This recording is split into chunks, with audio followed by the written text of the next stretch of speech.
Water. Of all the many different substances around us, none is more important. None more vital to our survival.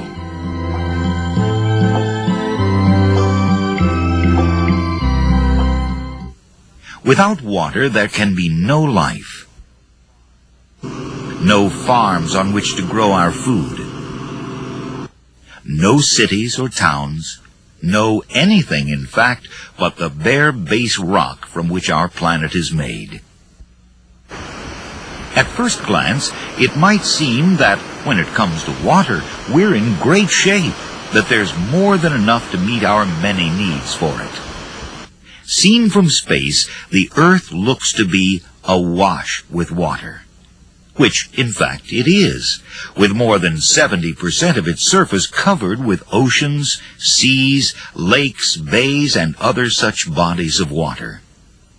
There is, however, one serious problem, as far as we humans are concerned, with most of this water. It's the wrong kind. It's salt water. Now, that may be just fine for the fish and other organisms that live in it, but it doesn't do us humans much direct good. We're different. We need fresh water. Fresh, salt-free water to drink, to run our businesses and industries, and to irrigate our crops. And we need lots of it. The amount of fresh water we need for even the simplest tasks is truly amazing. Take, for example, that morning shower. Just 5 minutes or so in it can use 25 gallons or better of the 100 or more gallons of fresh water each of us uses around our home every day. And then there's breakfast. Well, believe it or not, every egg we eat takes about 125 gallons of fresh water to produce. Then, how about watering the lawn for 5 minutes or so? Well, that will use up another 50 gallons or more of fresh water. And then you're off in your car, a car that took some 100,000 gallons of water to manufacture, plus another 30,000 gallons or so to make its 4 tires. So as you can see, these and all our many other uses for it add up quickly to the need for lots and lots of fresh water. And just where does all this fresh water, all the millions and millions of gallons we need, come from? Well, the world's oceans are no direct help. True, they do contain nearly all the Earth's water supply. But as we said earlier, ocean water is the wrong kind of water for us.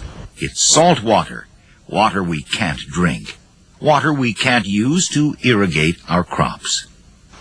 The truth is, only a tiny part of the world's water, only about 3% of it, is fresh water, the kind we so desperately need. And most of this, some 2/3 of it, in fact, isn't available because it's locked up in glaciers, ice caps, or deep underground. That leaves less than 1%, less than 1/100th of the water on the planet to take care of all the world's many needs for fresh water. And on top of that, the water we have today is all we'll ever have, or for that matter, all the Earth ever had. That's because, for all practical purposes, no new water is ever created. The water that's with us today is all there ever will be. So as you can see, when it comes to water, it's definitely a case of what we see is what we've got. It's that simple. Obviously then, if so little fresh water is available, and if what there is so very important to us and so many other organisms, what happens to the world's fresh water supply is all important. And that brings up an interesting question. If there's so little fresh water available, just how is it that the Earth didn't run out long ago? How, considering all its many uses, is it that there's any left today? The answer is recycling. The Earth's water supply is naturally recycled, naturally used and reused. Thus, water molecules are used time and time again, as they have been since early on in our planet's long history. We call this natural recycling process the water cycle, and in its simplest form, it involves the movement of water molecules from oceans and other sources up into the atmosphere, where many of them clump together to form clouds.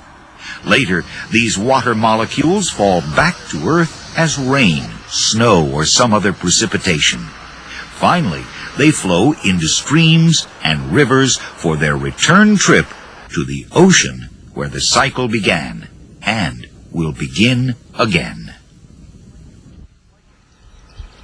Like every other system, the water cycle needs energy to keep it running.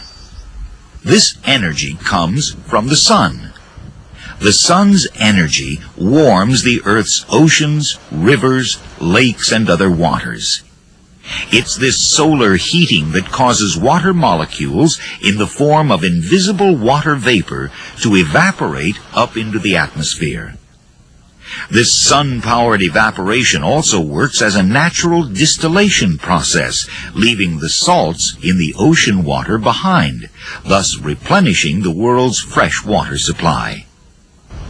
But the world's oceans and other bodies of water aren't the only source of atmospheric water.